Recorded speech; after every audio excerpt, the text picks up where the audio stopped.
When you ask the question, why was the Good Friday Agreement such an important turning point in Northern Ireland's history, the answer is really quite simple. It brought about an end to 30 years of violence, 30 years of bombings, of shootings, of beatings, and of fear. In this area around where I'm speaking to you from right now, in front of Belfast City Hall, there used to be police checkpoints, army checkpoints.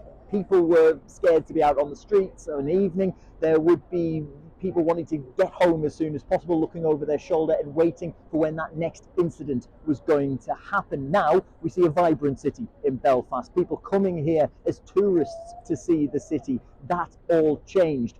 Back 25 years ago, there had been ceasefires prior to the Good Friday Agreement, but what was different about this one was that it brought all of the sides in the conflict together, and it convinced those who could speak to the elements that had the weapons to put those elements away and involve them in the talks themselves. And it brought about a peace that lasted and continues to last to this day.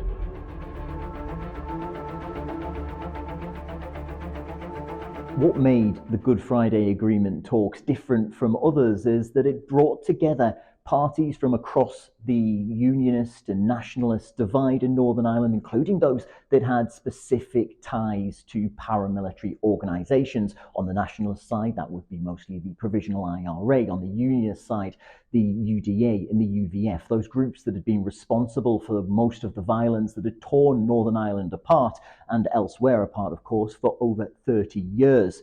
Now, what we also saw is the agreement being signed between the governments of the Republic of Ireland and the United Kingdom. That meant that you saw the Irish Taoiseach Bertie Ahern and the British Prime Minister Tony Blair being signatories to the Good Friday Agreement. It was all presided over by US Senator George Mitchell, and Bill Clinton, the US President at the time, was available on telephone all of the time through the final moments of these talks that were apparently incredibly tight, bringing people together. Not everybody agreed, though. In fact, the DUP walked out of talks over a discussion over whether the IRA should get rid of their weapons before they were allowed to take part in discussions. They were not happy with the way that went. They walked away from the Good Friday Agreement talks and weren't signatories to it. What we did see, though, was an agreement made. That historic agreement, of course, is what we're marking the 25th anniversary of right now.